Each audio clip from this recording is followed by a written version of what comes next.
Good evening students. So let us start with the next method of speed control of three-phase induction motor. So the next method is the variable frequency method. In this method we vary the frequency. We see the effect, what is the effect of the frequency on the induction motor, on the three-phase induction motor. So we have already seen what are the factors, and frequency was one of the factors for the speed control of three-phase induction motor. So we already know that what was NR. NR was my 1 minus S into NS. So NR was directly proportional to NS. So NR was directly proportional to NS. And also we know that NS was equal to 120F by P. So if my NS is directly proportional to F, then my NR will be also proportional to F, because my NR is depending upon the NS and NS is depending upon the frequency. Now the EMF equation is given by 4.44 F phi T into kW. This is the EMF equation, EMF induced in the induction motor. Okay, so what is F? F is the frequency. F is the frequency. Phi is the flux. Phi is the flux. T is the number of turns per phase. T is the number of turns per phase. Number of turns per phase. Okay. And Kw is the winding factor. It is the winding factor. Factor comes in the EMF equation. It is the winding factor. So my EMF is given by 4.44 F phi T kW. Okay. So my EMF is directly proportional to the stator voltage, because when I provide the stator voltage to the stator of the induction motor, a EMF is induced in a three phases are there, so the EMF is induced in the induction motor. So my EMF is directly proportional to the stator voltage. So instead of EMF, I can also write voltage. So I can write it down, V by F equal to 4.44 T K omega phi. Okay, I can write down this equation as this, like this also. In the place of E, I can put the value V. I can put the value stator voltage. Okay. So I got a relationship, V by F is directly proportional to phi, which is my flux, directly proportional to phi. So what is the effect of the change of the frequency now? In India, the normal frequency is 50 Hertz. But if we change the frequency from the normal frequency, what is the effect? So V by F is directly proportional to phi. So let us see the first case. So let us see the first case. If I decrease my, if I decrease my frequency, then my flux will increase. If I decrease the frequency, then my flux will increase. Okay. So what will happen? Because frequency and flux are inversely proportional to each other. So if I will decrease my frequency, my flux will be increased. Okay. So what does it mean? Flux will be increased. What does it mean? It means that stator and rotor will move in the saturation. My induction motor will move in the saturation condition. And what will happen? Saturation means a high inrush current will flow. It will get saturated. Lot of current will flow. And also, even although my motor is on no load condition, although it is in no load condition, still the current will be very much high, which is dangerous for my motor. My motor can burn also. Okay. So no load current should not be so much high. So it leads to the saturation. So this effect also I cannot do. I cannot decrease my frequency so much so that my flux is increased and motor is moving into the saturation state. Now the second case So here, as the flux increases, motor moves in saturation condition.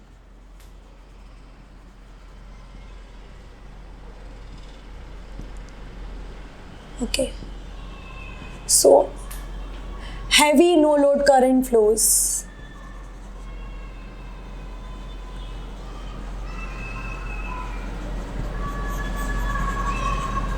Okay, then the second condition is that if I increase my frequency, if I increase my frequency, what will happen? My flux will get decreased.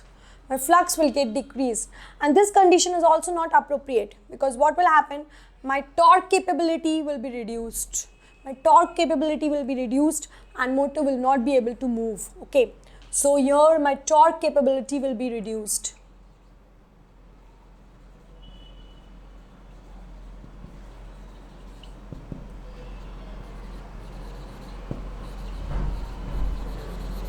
So my torque capability will be reduced.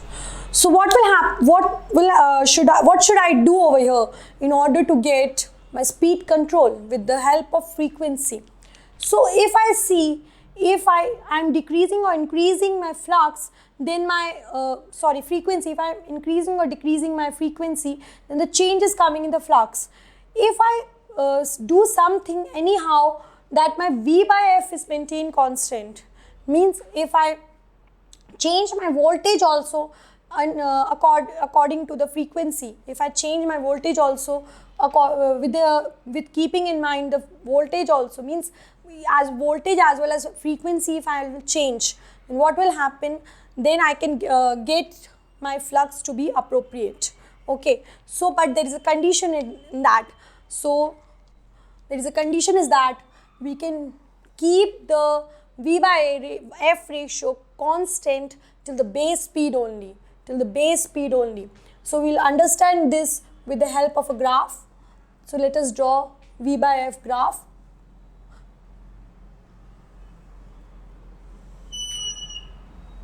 Okay.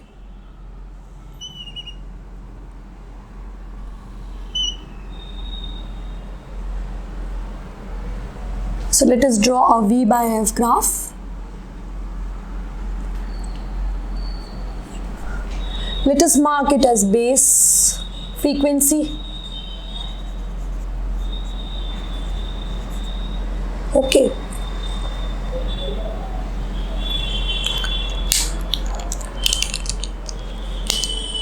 So till base frequency, we can keep V by F ratio constant.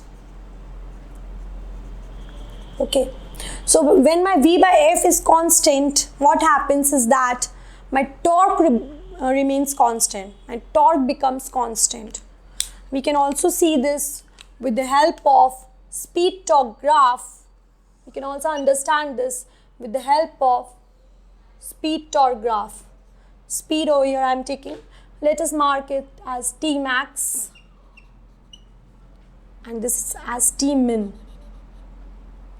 This is also T max and this is positive, this is negative. This is omega m and this is omega s.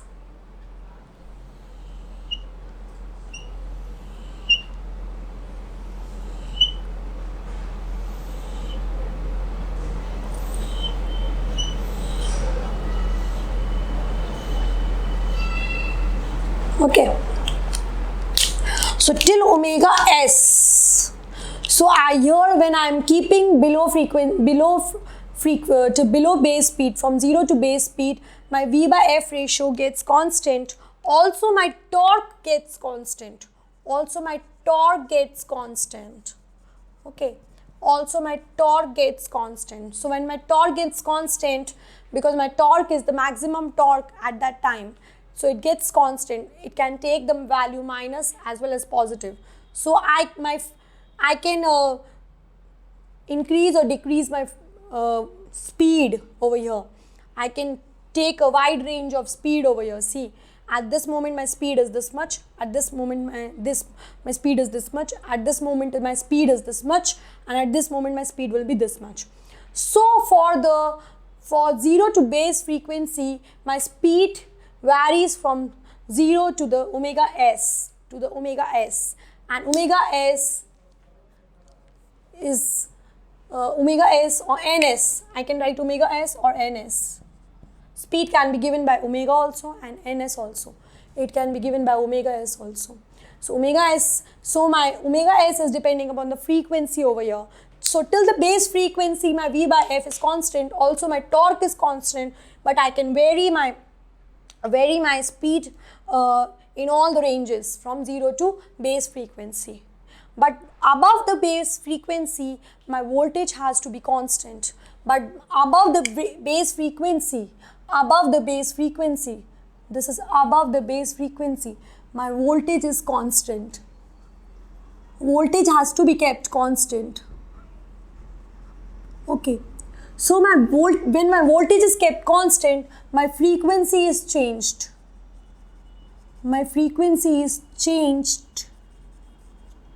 Okay, and it is increased. So when my frequency increases, because above, this is the frequency denoting above the base frequency. So this is the frequency denoting above the base frequency. So here my frequency is increasing. So when my frequency is increasing, my speed is also increasing, but my torque is reducing. So at this moment my torque is reducing. Okay. My torque is reducing and speed increasing.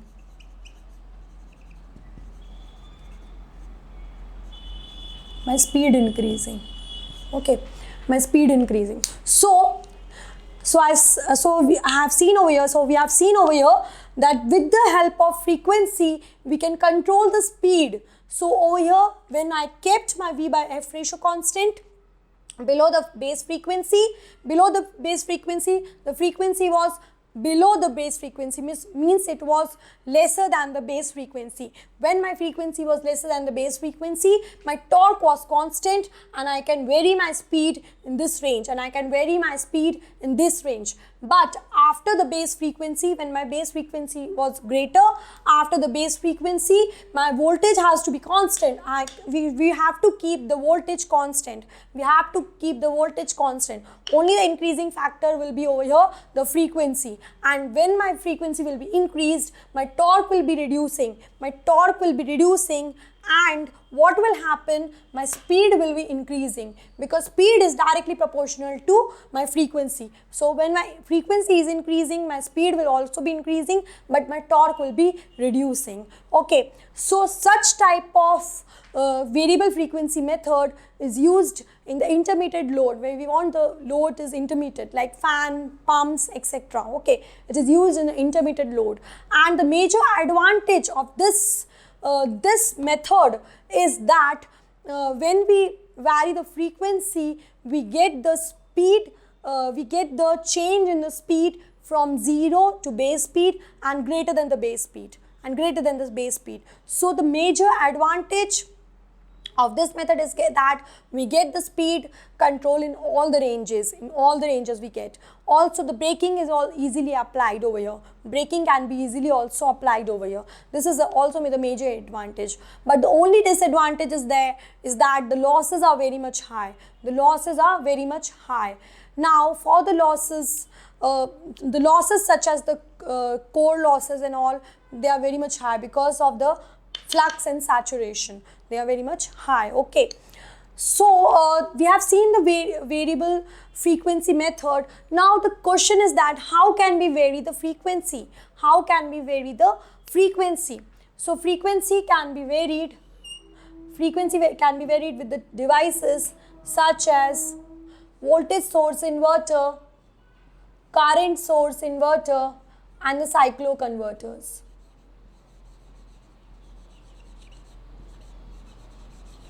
Okay, so voltage source inverter, these are the types of inverters. We will be studying all these types in the power electronics section, in the section of the power electronics. and also the cycloconverters we'll be studying. Cycloconverter is a device which converts the fixed frequency and fixed voltage into the variable frequency and variable voltage. So we started off with the variable frequency control, but below the base frequency it is not possible to control the frequency alone. So we need to have the variable voltage and variable frequency method, and so we keep the V by F as constant over here. We keep the V by F ratio whole constant to maintain the speed control, So in the next lecture, we will be studying the next method of the speed control.